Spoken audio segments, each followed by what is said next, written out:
Welcome in, everybody. My name is Mitch, and I am joined by one of my best mates in Matty Thompson. We're going duo again. Matty, how you going, brother? Yeah, good man. Good. Keen for Magic round next week. Keen to see you fly up here and see Jamie and all the crew. I'm so excited for Magic Round. I couldn't stop talking about it at work today. Anybody who wants to hear about it, I'm telling it I'm going. My first time being there, so I'm super excited. And what makes it even better is I feel like I finally have had a good round. Heading into Magic Round in round eight, scoring a massive 1,048, and I don't even think it's that big compared to what I'm seeing other scores. And I'm seeing 1100s going around, and apparently the average of the week was like what 1,030 or something absolutely ludicrous. So, what about you, brother? What did you end up scoring? Yeah, not too far behind you, man. 1,045. So back to back tons for me. Can't complain with that. Gained about 1,000 ranks. So we're just outside the top 2,000 at the moment, which is pretty much, right where you want to be at this time of the season, like not too far away. A few good trades if we can push into that top 1,000 in the next few weeks, and then hopefully in the buy rounds to start making our way a little bit closer to that top 500. No, I like it. Yeah, I agree, mate. Couldn't agree more. Just looking at your team, and I feel like I have a little bit of explaining to do as well. And I think you might have to explain something else too. I'm seeing a Ben Travojevic in your centers. Dylan Edwards, I've known about. Obviously, we talked quite a lot in the DMs, and I knew you did that a few weeks ago. Ben Travojevic, can you run me through that? Because I also have some explaining to do, having Jazz Tavanga in my side. So I might let you start with that one first. Yeah, look, as you know, last week I was a little bit tilted. I had Ponga out to sharp all week as my third trade. And so I went Sandon down to Savala. And then my second trade was Reece Walsh, who I just traded in the week before, out to Drinkwater.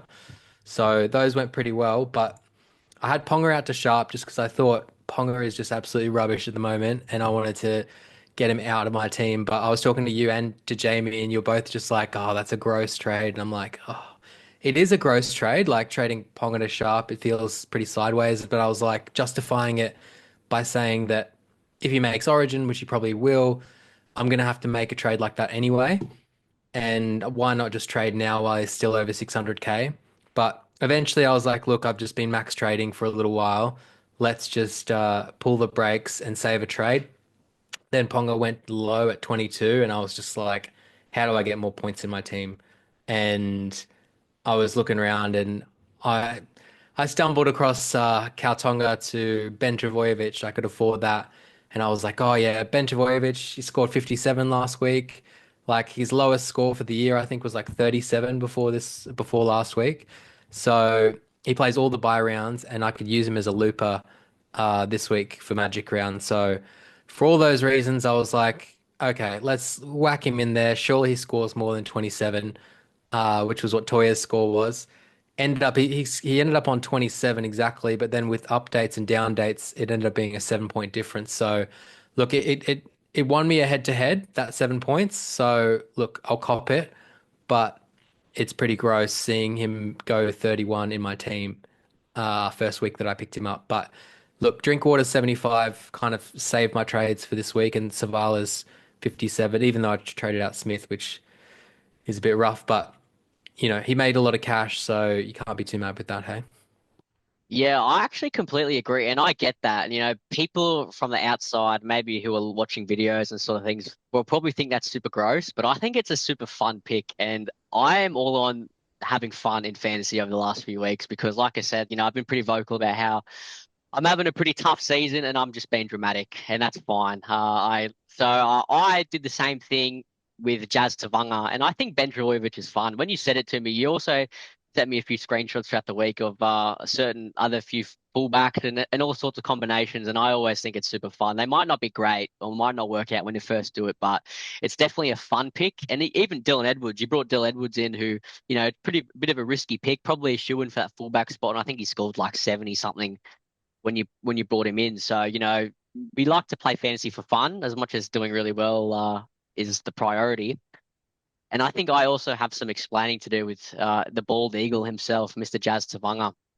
So if you actually have a look at my trades, I made three. I used three back to back, which is pretty gross. But yeah, my team just needed a bit of help. And as you can see, I traded Hopgood, Sandon, and Staffatoa for Drinky, Kai Pearce, Paul, and honestly, probably my favorite pick of the season, Jazz Tavanga. I love it. I'm gonna ride it. I know it probably wasn't amazing, and I've seen a lot of people in the week bring him up just because they felt like they had to at that price. You know, it's a bit of a cash out, and I was really glad everybody was like, "No, don't do it," because it made me doing it feel a lot more fun. And I'll kind of go in a little bit on why I did that. I really wanted KPP. I spoke about it last week's video that a few weeks ago when I was in Japan, I originally had him in my plans and I went to Couchman like very last minute, like it was super last minute. So I've wanted KPP for a while. Hopgood, again, you know, did I need to do that? No, I didn't need to force the trade. He plays round 12 in a tough mid position, but he's just not a minutes priority. And I said to a few people, I have no problem with buying him back if, he goes back to a 60-minute role at that price. I just thought for that week, I wanted to get KPP in. I've had no cash in the bank for a while now. I spent all my cash in round six and I haven't found a way to make any back yet. So I needed to cash someone down. Sandon Smith, of course, turns into Joey Johns the moment we all trade him out. And I went to Tavanga just to free up that 100K to allow me to go from Stafford to Drinkwater. Stafford has served his purpose in my team, made 250 odd K or whatever the number is, and Drinky is a keeper. Didn't expect a 75, but I'm really happy to have these guys in my team. Jazz has that cash down. I'm not going to be playing him. I think his hooker days are over personally. Jake Simpkin played unreal. Took a bit of a punt on that with Lockie Croker back as well. All Jazz needs is 40 to 45 minutes in the middle in that Manly pack, starting or off the bench, and he should do a job. And it showed that he actually was a minutes priority with Travojevic out. Obviously, don't get me wrong, he is coming back into the starting team. But I figured I was banking for a good score. He was on 44 before updates and then went down to 37, which is pretty grim. I was actually stoked with the 44, but I'll take it. I'm happy with the trade. It was a fun pick. I've got another one coming this week for Magic Round. I don't know if I'll go into it too deep. Maybe I'll tell the people I'm close with who that is because I don't want to put it out into the universe because then people will laugh at me. But no, that's probably where I'll leave that for that week. Yeah, 10, 10:48 I am pretty happy with. Captain May, which was pretty elite. You Captain May as well, didn't you, mate? Yeah, mate. Captain May back-to-back weeks. And I just love captaining the last game of the round so that you just make some ranks right at the end. So it's a nice feeling to make ranks rather than losing ranks at the end. And I like the fact that May's had the back-to-back Sunday, Monday games. So he's had kind of long stints, like long breaks in between. So I think that's good. If you're going to captain a front rower, you don't want the 5-day turnaround kind of stuff. Yeah, I completely agree. And I think, yeah, Captain Roulette, you don't really want to play. Even Center Roulette, it can be pretty difficult at times. And that's why everybody's jumping on these higher end keepers. And yeah, I think in the span of 3 or 4 weeks, I captained Haas for his lowest. Then I went and Cleary captain for like a 50. And now I've just decided I'm leaving it on May. I don't want to think about it. There was some thoughts of me maybe changing to Payne Haas, just being a Broncos fan, heading up to Suncorp. I haven't been to Suncorp in like a decade and watching my boys play, but I'm going to leave it on May. 7 offloads to hand, absolutely ludicrous. And the way Benji's playing him, it's a bit of an Anthony Seibold when he was the coach of the Broncos with Payne Haas, just running him into the ground. Terrell May is playing massive minutes. He doesn't look like he's slowing down. I think he is the captain of the week. It's the easiest choice to make. Payne Haas will go 90 or 55, it seems. Terrell May is pretty much a shoo-in for a 70. So I think your decision, and that probably leads into a pretty hot topic for you and me this week to bring up and talk about on a Monday night, Tuesday morning is what do we do with the captaincy? Do we leave it on a Terrell or Payne Haas? Because in my opinion, they're probably the only two real captaincy options, including Mr. Nathan Cleary. I just want to get your take on that too, because I feel like that could be a hot topic heading into this week, even though everybody should probably just leave it on May, in my opinion. Yeah, look, I hope people don't leave it on May so that we can have a bit of May to ourselves. But look, I think at the moment it's between him and Haas, with Cleary and the Panthers just kind of going off the boil, bit hit and miss. I think them coming up against the Broncos at Suncorp as well. it doesn't really fill me with confidence. Sunday is now looking like it could rain up here. So I think Saturday into Sunday, there's a chance of rain coming. So I don't love it for Cleary and the attacking kind of players. If it does rain then. Haas is a good shout. Obviously, he got 97 with no try. He's a beast. The issue is he plays the Friday night game. So he plays Sunday this week coming, and then he plays the following Friday against South. So there's a chance that, maybe he gets put back in the garage if they're up. But it's the Panthers, so maybe that's not going to happen. So I don't mind the harsh shout. I just think May. Did you hear what Benji said afterwards in the presser? He is just like, oh, he blew up at me because I took him off for 5 minutes. So I don't know. I just feel like he's just got that huge motor, and if he's going to get close to 80 minutes, then lock him in. Yeah, it makes you think that Terrell May actually has himself in fantasy and plays fantasy, and because I was listening to another podcast today, and they couldn't be more right in the way that they were going about it. Terrell May for fantasy is absolutely elite, but he loves that play where he runs up into the line. He could run as hard as he wants, but he kind of jogs up a little bit sometimes, puts an arm out, spins his back, and then throws an offload.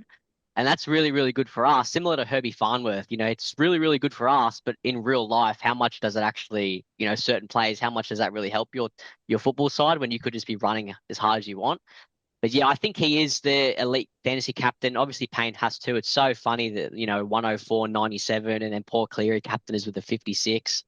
I think last week the 90 odd or 80, whatever he scored with no tries, and it was all in offloads and turnover tackles too. So it was a really, really good score. But I just think the days of Cleary being like a 70 average or 68, 69 average are over just for this year, maybe. Just with this Penrith side being as bad as they are, he's not getting the attacking stats. He hasn't scored a try yet. He's not setting many up. He's not having any crazy plays. If he's setting tries up, it's from his really good kicks where he grubbers into the line, or that little chip kick he loves for his centers. But that's just a try assist. It's not he's not breaking any tackles to. He's not running the ball or doing anything crazy. So I think with Penrith's downfall, Cleary's scoring and ceiling is probably coming down with it. And while May is a walk-up 70, he's going to be on the field for 70 minutes. He's going to make 40 tackles, run 100 and something odd meters, offload the ball 3 or 4 times. Like it's pretty hard to go against that. And it stops you from actually playing Captain Roulette. It's fantasy is a lot more fun when we have alternate options to Nathan Cleary. And this year's making it really interesting because normally it comes from him being injured, but he's fully fit. He's playing. He doesn't have a bung hamstring. He's there. We just have these two other elite forwards who, pretty close to being $1 million. So yeah, I think I'll be leaving it on May for the foreseeable future. And I think you're with me. Yeah, no, for sure. At least for this week, we'll see.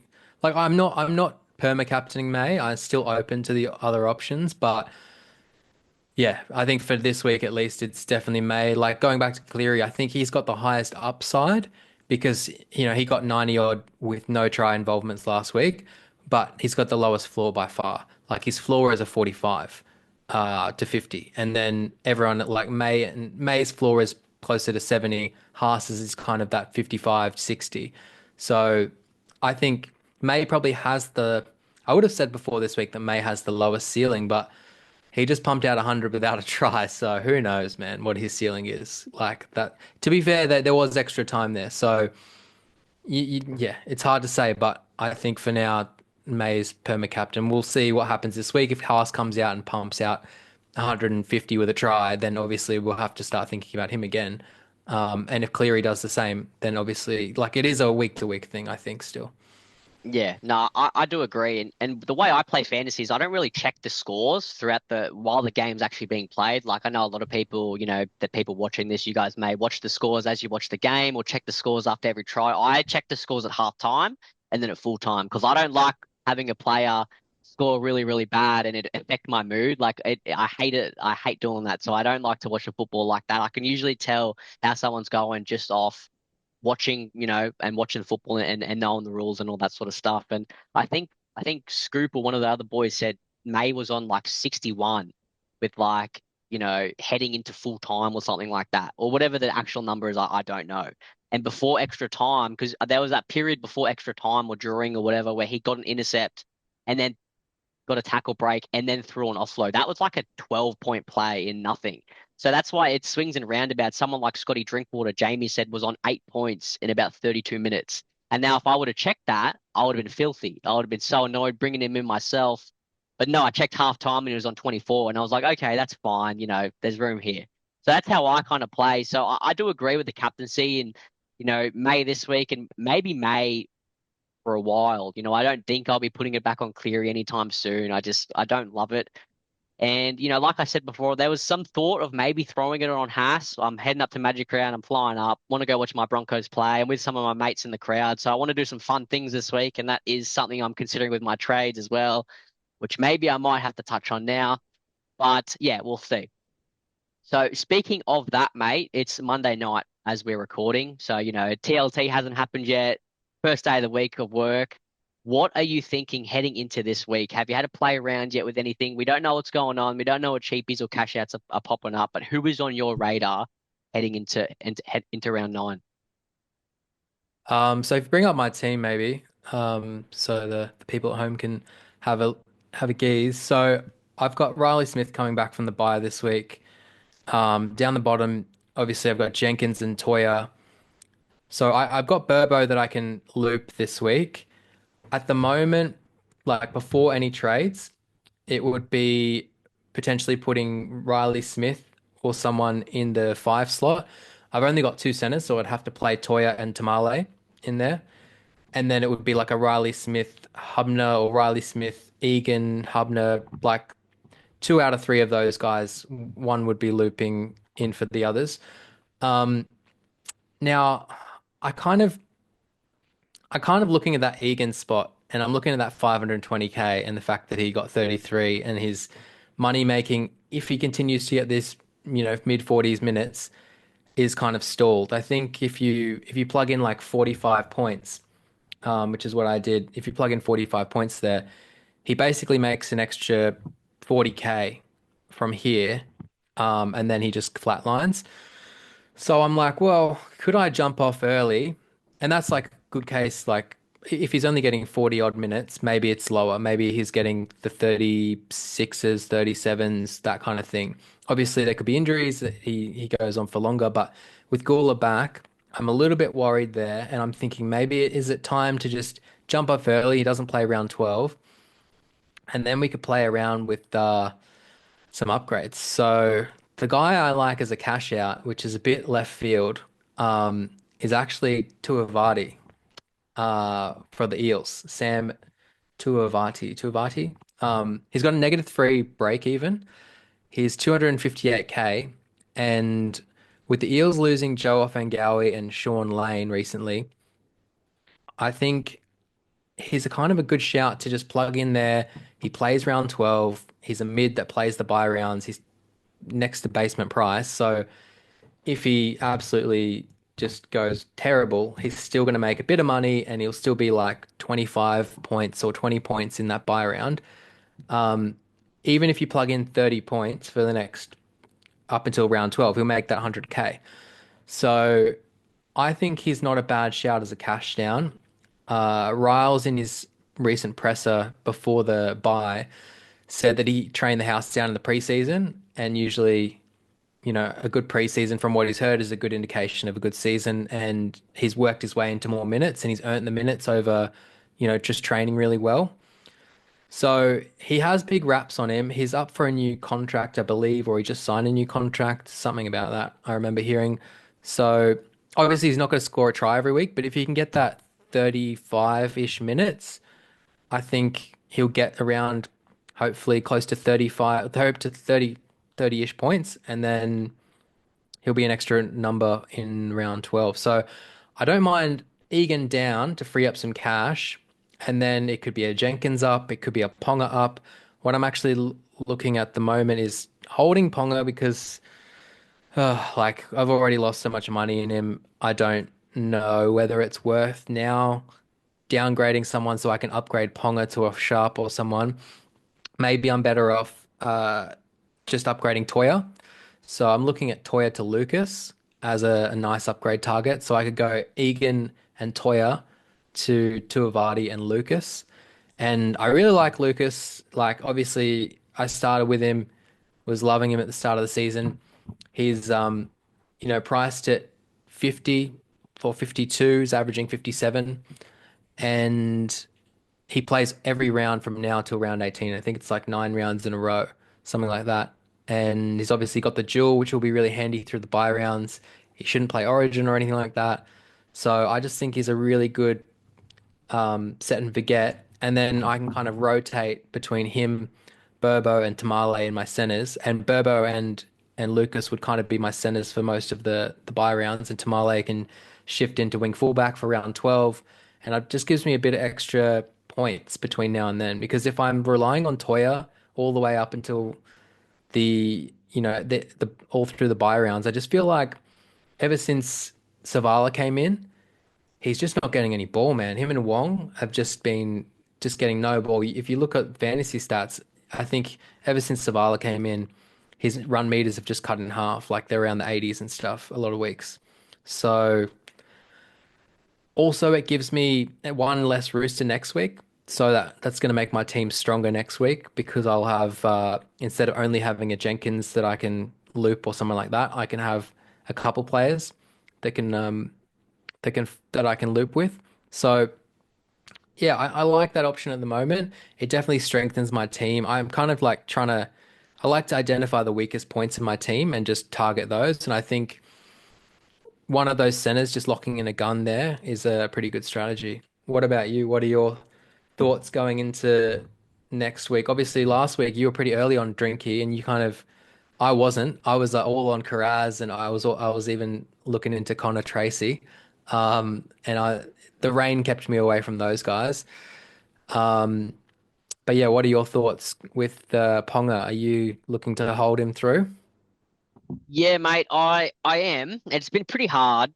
I think just seeing his face, like when I think about fantasy, and that's kind of why this week I might be trying to target a depreciating asset. A few of the boys call them from Talking League, which I really like, because I feel like I look at my team and with Ponga in it, if I take out all of his scoring the past 3 weeks, it's been atrocious.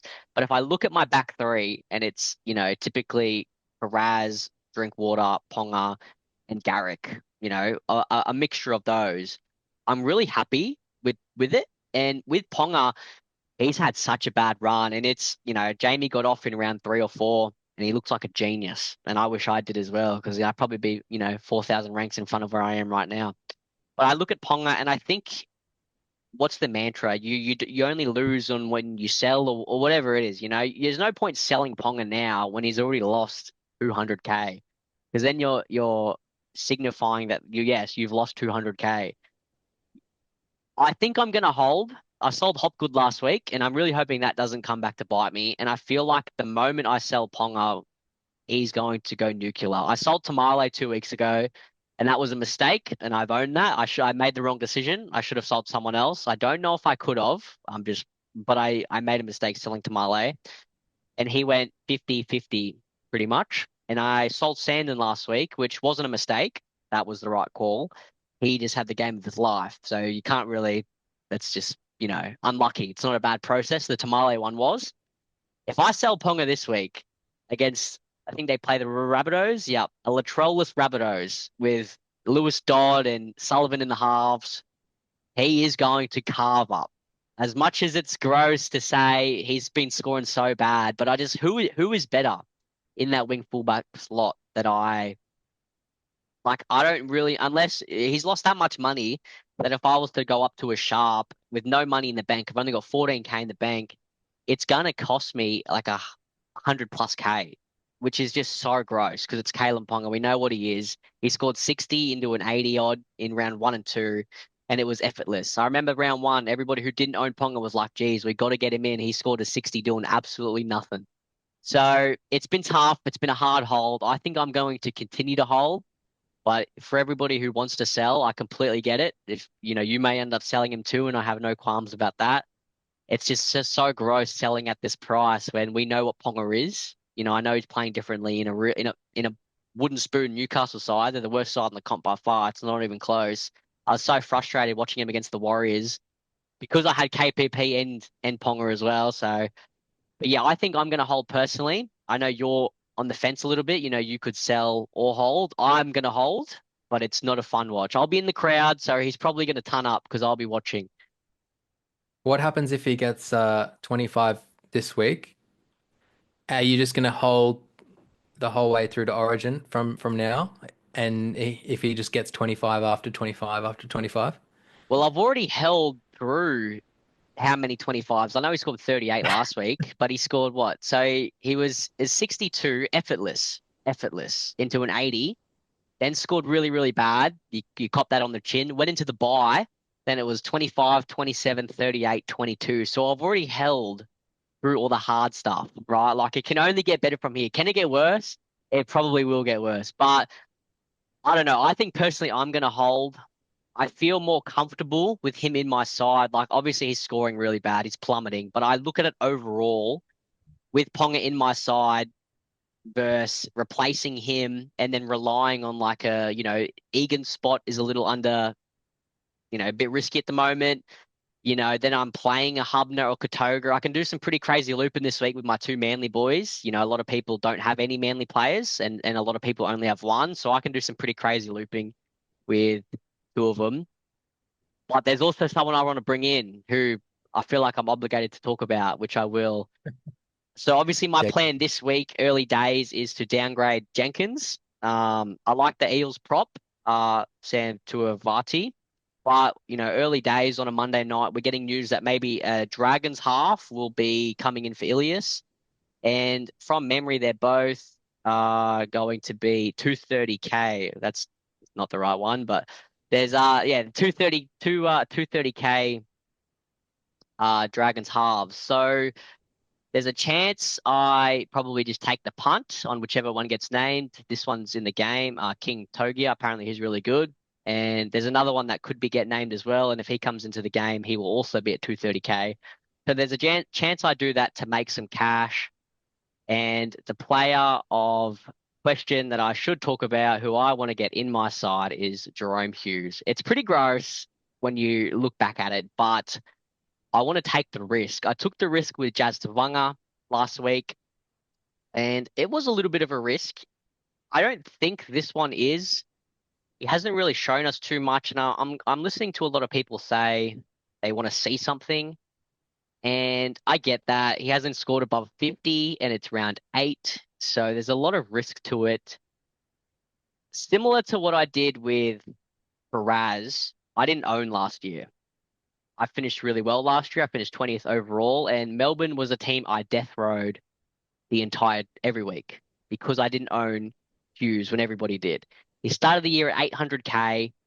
He is now 560K, and I'm looking at that, and I can go from a Hubner or a Rob Toya to him and really strengthen my overall 17 while keeping Kalen Ponga in the side.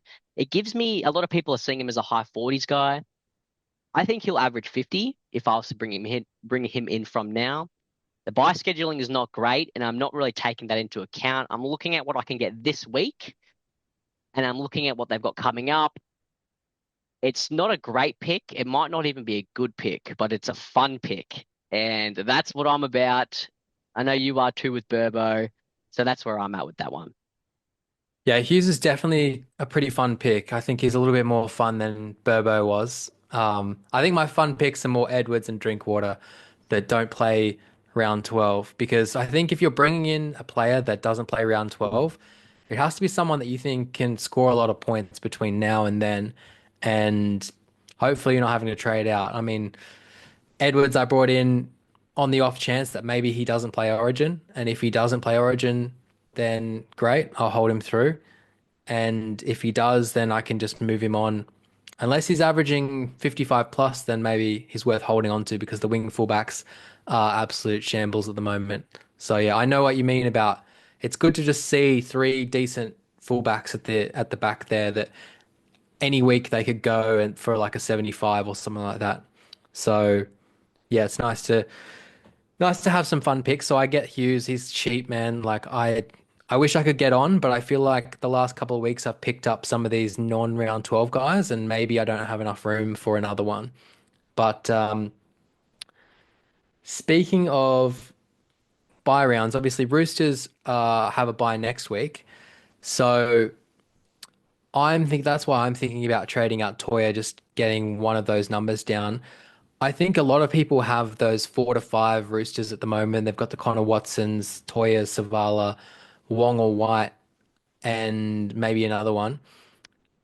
What are your thoughts around how many to hold? Because I know last year we had the Dolphins that played all the major buy rounds, and the likes of Jamie had like 3 of them, and he ran into some trouble in those in between Origin rounds where they had a buy, and even though it was only a solo buy round, having 3 to 4 of these guys means that if you have Origin players that are rested, and if you have some injuries and suspensions around that time, you can end up playing with 16 and stuff. So I kind of like trading out Toya this week to just give me Savala and Wong and just roll with those two. I know Wong's not exactly a world beater, but he can do a job. With Angus hopefully playing Origin, he should get stick close to that 80 minutes. So I'm not too concerned and I can just trade him out after the buy rounds. But what are your thoughts on having 3 or more of these guys going into next week?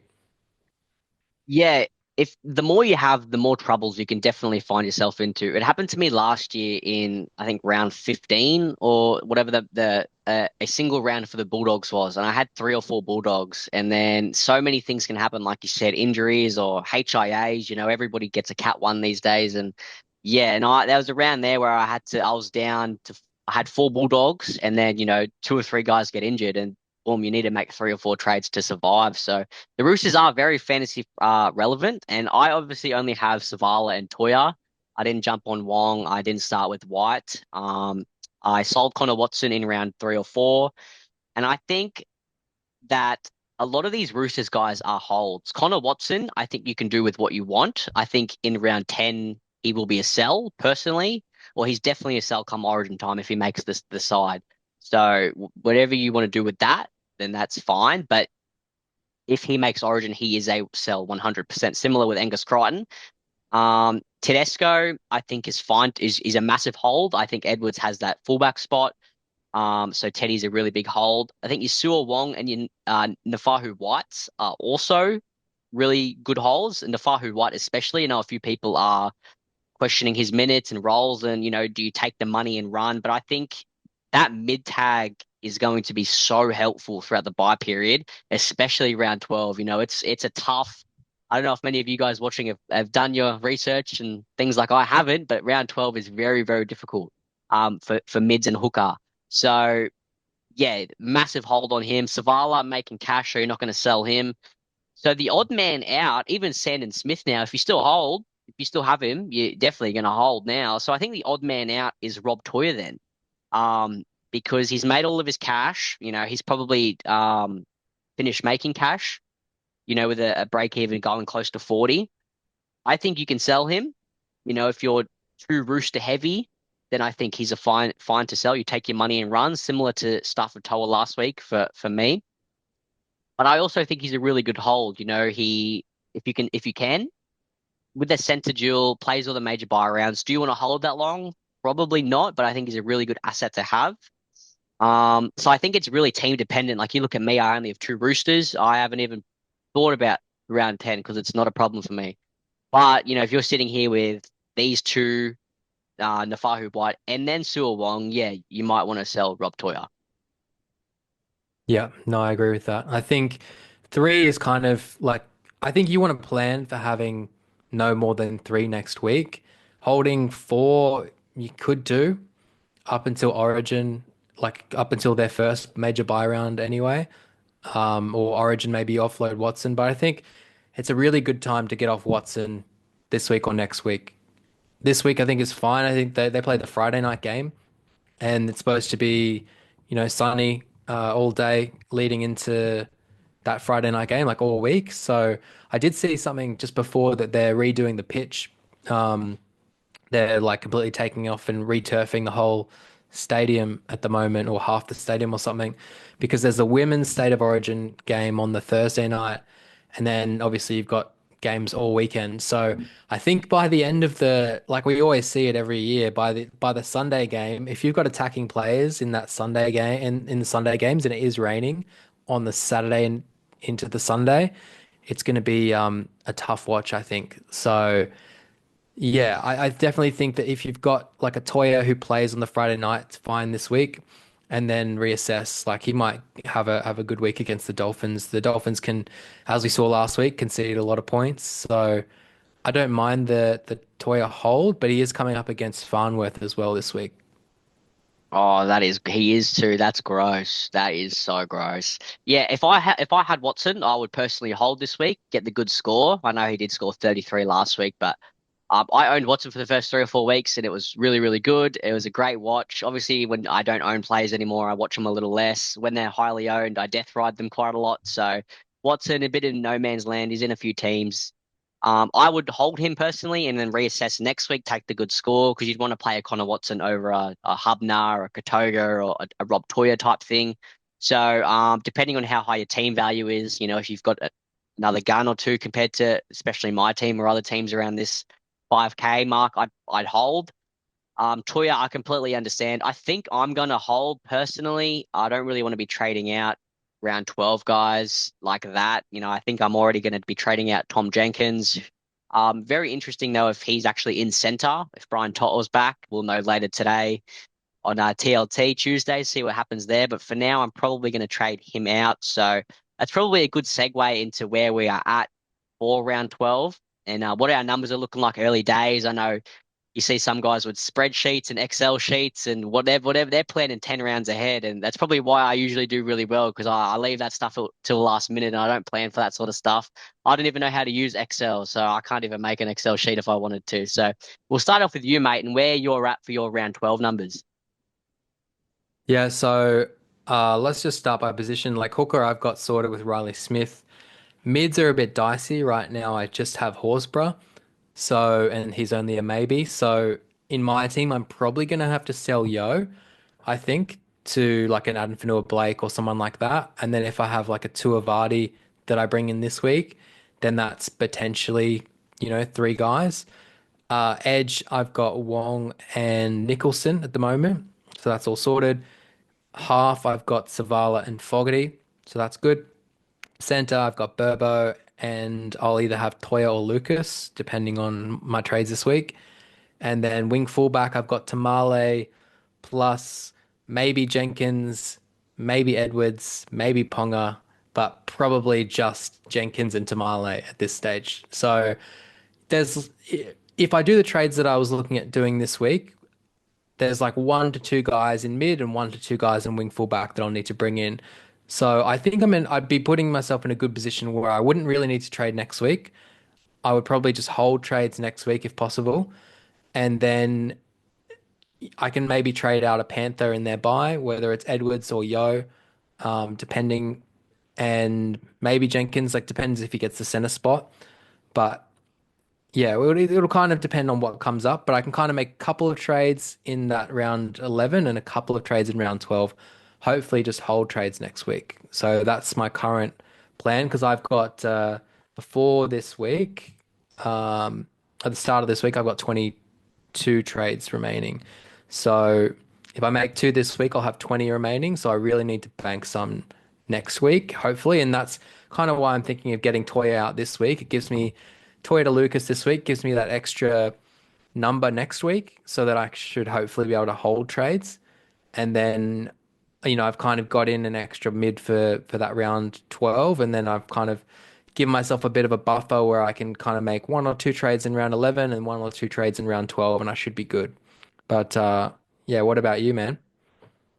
Yeah, pretty similar. I actually think that's a really good shout. I think one of Yo or Cleary will be trade outs too. I'm not too sure which one yet. And on top of that too, I also do think Horsburgh is playing Origin. I had a little mess around with what I think the teams will be, and I think he does make it.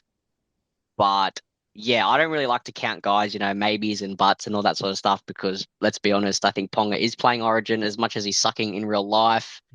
the side is better with the hammer at centre, and Walsh has a bung knee. So I think Ponga is playing Origin, probably what he needs to come back and kill it for our fantasy sides. But heading into round 12, it's actually kind of pretty bleak. I've got, let's see, hooker. I don't have a hooker. I have Jazz Tavanga. So that's pretty evil right there. It's a fun pick. He's going to be playing in the middle. He's not going to be playing hooker. I'm not allowing him to. So I've got Tavanga for a hooker or mid. It's pretty gross when I say it out loud, but it makes me smile. So that's why I play fantasy. So I've got one in Tavanga. I've got the elite mids. One of them's going to have to go. It probably is Yo, unfortunately. My edges, I've got Preston and KPP, stoked with those. Fogarty and Savala, pretty common like everybody. Centers will be Toya and Katoga. It's pretty gross saying that out loud, but I've got Garrick and Karaz with all the duels, so I can throw guys up and throw them down. Wing fullback for now is similar, Karaz, Garrick, and then Jenkins. So it's not bad, but I think I'll be trading Jenkins out this week. So if I go a Dragons half, then that cuts me down. And then if I go Jerome Hughes, that's also not a round 12 player. But I'll worry about that in round 12. I want to have some fun for the 3 weeks before. So, yeah, it's important to plan for round 12. Yo or Cleary is probably going to have to go for a mid, whether it's a AFB, Harpene, maybe Cam McInnes, something like that. And then, I feel like it yeah, has to be Yo. Like just looking at your team, I think keeping a gun half is pretty important, unless you get in a Hines or someone like that. I think if you trade out Cleary, then through the buy rounds, you're going to be probably short of halves, right? Yeah, and it's a massive new update too with the minor buy rounds only needing 13 as well. So I haven't really gone through each position and what teams are missing on the minor buy rounds super in depth. Like I said before, I'm not a big Excel sheet guy when it comes to fantasy football, but I know a lot of people have. But it would be a good idea to go through and see, okay, what positions am I stacked in? Because you can only field 13. So there's no point if I have Preston and KPP for the minor buy rounds. They're my two edges, right? So if I have a Dylan Egan, what am I going to do with him? I've got Couchman. So I've got Preston, KPP, and Couchman who can all fit in the edge spot. So I can only play two of them in the edge spot. Now, obviously, Couchman has the DPP, so I can move him up to the middle. But I've already got three big dogs. I've already got Yo, May, and Haas. They're backing up from Origin.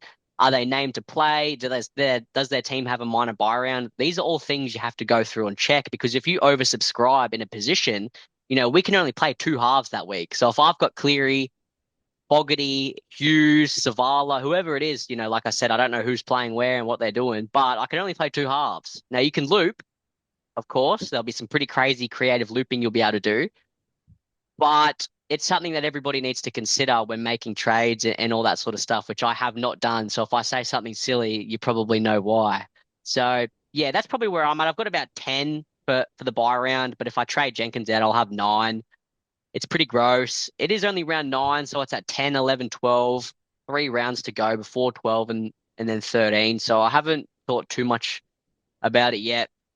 I know a lot of people have. My rank is pretty dire, so I want to do some pretty fun things and try to get my rank up a bit. Normally I'm a lot higher up, and I'm about saving as many, trying to do what's best I can to be safe. But no, I'm going to take some rogue risky picks this year and see what I can do. So, what do you think about that, mate? No, I think that's good. I forgot you were thinking about Hughes. So if you do bring in Hughes, I think you're kind of committing to trading out Cleary at that point because you don't want to have like Hughes, Fogarty, and Cleary in round 13, and you can only play two of them. So I think if you bring in Hughes, you're probably getting rid of Cleary. For me, like obviously if Horsburgh makes Origin, he's going to be going for me. But I think it's very important to get in a mid that plays a lot of the buy rounds because we don't want to have all these mids just like we can't have the Haas, May, and Yo, and then three other mids that Mm, play the buy rounds. Like we can't yeah, just be having six good mids. So yeah. I think for me, I will be holding Cleary if I don't bring in Hughes. Because Hughes, I don't think Hughes plays around 15 as well. No, he doesn't. It's Which, gross. He does. He has a pretty gross buy schedule, which is why I know. oh, That's why. That's why I didn't want to put it out there into the world and put it on video because if I'm saying it, it's suggesting that it's a good pick. I'm not suggesting it's a good pick. It's a fun pick. It's what I normally do. Like I always have one or two of these, and it's pretty risky having back to back of them. So that's kind of why I didn't want to put it out there because I didn't want people to go, "What is this guy doing? Dislike, dislike, dislike." So. Yeah, I haven't thought about too much about the buy rounds and all that sort of stuff. It's not really like what I like to do. I just have fun. I'm going to be going to the games on Sunday. Last game of the week. I want to have something to look forward to. If I bring in Hughes, he's going 80 plus. He's going to set 3 tries up to Katoa. It's going to be a fun time. So we'll see. I think I've committed to it now. But yeah, it's really important to actually go through and look at your buy period, what you're actually doing, because a lot of people saying it limits, I thought of that at the start of the year. It kind of limits the skill gap in fielding a full 17 in, these buy rounds. But now you've got to work out who is the best fit for you when you can only play 2 edges, 3 mids. You've got all these big dog mids. So what are you doing if you bring in Tarpanay, Max King, and then you've got these 3 guys and they're all playing? You're going to be sitting $1.5 million on the bench doing nothing. So yeah, and that's kind of where I'm at with it all. We've got Pistol Pete at hooker, guys who are bringing in Wade Egan and Aaron Clark. You want to try and fit Aaron Clark in at hooker. And what about those weeks when you can only fit one? You really want to sit someone who's averaging 50. So, yeah, it's food for thought. I haven't thought about it too much. I'll stress about it later. But for now, I'm all about having fun. So, no, it's definitely good to bring up, though, mate. I like that we're thinking a few weeks ahead. And I think everybody who's watching this should also do that. yeah, I think heading into round 9, it's starting to get in that crunch zone where I haven't busted out any spreadsheets just yet, but I think going into this week, I might use some of the free tools online, the buy planners on Footy Statistics, something like that, just to kind of have a look because I'm pretty clear about my plan for round 12, but I haven't really thought too much about beyond that. So I think it's a good time to start thinking about it. But as you said, at the end of the day, we still want points between now and then. So it is important to bring in some points and to push those ranks because it's hard to make up those ranks later on in those points, especially when everyone essentially gets the same team, which is why I really like the Drinkwater pick this like last week because he had 3 out of 4 home games. The weather was looking good. The one game that he's not playing at home in that period was at Suncorp against the Wars for Magic Round. And I was like, everyone's going to jump on him after round 12. So, but I want to get in there and get the differential points between now and round 12. So I think it's still good to think about those kind of things and think, okay, everyone's going to get on a certain player in round 13 or round 15 or whatever it is. Can I jump on them early? And will my team allow me to jump on them early and I could still just bench them in round 12? If so, go for a punt, I think. But yeah, I think that's why I like to 3 or 4 weeks out, we can take these rogue picks. But like as of next week, I think we can't really bring in anyone that's not playing round 12. Hey, like after this week. Yeah, that's a really good point you make too, especially about drink water. And that's kind of one thing I want to preface to before, we end this video and however long we talk rubbish for is there's more than one buy round. It's more than just round 12. I know it's the first one, it happens every single year, but there's 15 and there's 18 and then there's these minor buy rounds as well. So I bought Drinkwater knowing he wasn't playing round 12. Like we know that. I had Fletcher Sharp there who I actually couldn't afford anyway, but I was keen on Drinkwater. Um, because after round 12, he doesn't miss a game until round 27. He plays every game of the year except the last one from round 12. Your Newcastle players are pretty popular because they only miss 18. They play, obviously they have another bye, but they play every game up until round 18. So it's so important that that everybody knows who's playing when, what's going on, but to know that there's more than just one buy round in round 12. 15 and 18, I haven't looked too far ahead of. Obviously, like a lot of people, I'm not, I don't know what's going on. I don't even know what I'm going to have for breakfast tomorrow, let alone what's going on over there. So, yeah, it's one thing to keep it in your mind that, I think Drinkwater is still a really good buy. And the other thing too is when you actually purchase these guys, value wise, points wise, and when you actually jump on. And there's 2 good examples that Jamie gave to the guys in the private group, which hopefully he doesn't yell at me for giving you guys the same two examples. Jumping on Mitch Barnett last year at over 880K or 900K, whatever the number was, when Mitch Barnett was super, super, super expensive. And Drinkwater, jumping on Drinkwater last year when he was over 800K or whenever, those two examples sort of thing. Because what else could you be doing with that money? I've seen a lot of people last week trying to jump on Herbie Farmworth at 760K for a center. And yes, Herbie is a fun pick. I'm all about fun. I would love to own him. Bo Fermor last week was 609K or whatever the number was for him.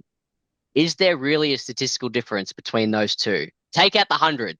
The 100 didn't happen. Hindsight's a crazy thing. You've got two guys, you pay full freight for Herbie Farmworth, or you pay discount for Bo Fermor. He moved to the centers for 2 weeks, scored 20, 10. If you traded Ruben Garrick to him, you looked a bit silly, but that's a story for another day. Those sort of things, right? Where you're looking at these guys and going, okay, what could I do with this 160K that frees me up, jumping from someone who is at their full freight and someone who is, bargain basement. Obviously, then no one could have predicted Bo Fermor scoring 110. That's ridiculous. But that's another thing you look at, Drinkwater last week was 630K, really good purchase. Round 13, he could be 740K. Is he still a good buy? Absolutely. But you're paying an extra 80, 90K. Similar to me, I was super keen on KPP at 600K a few weeks ago. Went to Couchman instead. That was really good. Last week I paid 650 for him. It's not as great as it was at 600, but would you buy KPP now? I'd probably say no, and I would probably go someone like a Dylan Lucas who has the DPP. So always food for thought when you're thinking about your trades, and that's kind of why I'm looking at Jerome Hughes a little bit. 560K is just ridiculous.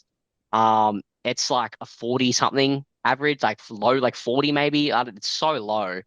And I'm looking at that and going, okay, is he a keeper? I believe he is. Is he at his highest of highs? Clearly not. He's lost 200K. So, I know it's more than that, but these are some things that go through my head. Is he fun to watch, fun to own? What could I do with it? Could he come out and score 60? Yes, he could. Could he average 60? I mean, he did last year, didn't he? To a degree. So all these things you should consider when you're making trades and when you're looking at who to bring in and when to bring in and things like that. So what do you think, mate? No, I think that's a perfect wrap up. Good place to end it there. Definitely just buy the players that you like to watch at the right time, but you know, you got to pick the players that are at the price point that makes sense at the time. So, as we said, this is probably the last week to jump on these fun picks that don't play round 12. So, go nuts if you want this week, Magic round. Just get your favorite player in that you want to watch. But after this week, I think your trades need to be just focused on the buys. So, this is probably the last week to have a bit of a punt. So, go hard. I think that's where we'll end it. I think that's a good finish. I know I could talk for another 2, 3 hours, but nah, good fun, mate, jumping on. We are headed up to Magic Round, so me and Matty T. I think Jamie's going on. Jamie's got a bunch of stuff heading up with all the private group boys, but I'll be at the games, repping my Broncos jerseys. So if you see me, say hello. Maybe shout me a beer. They're too expensive. I'm joking. I'm joking. But no, I'm pretty keen. Look forward to seeing everybody, and yeah, mate, have a good week, eh? Let's go, Jerome Hughes. Sounds good, mate. Let's hope we can get you into the 5K after this week. All right. Thanks, guys. Have a good one.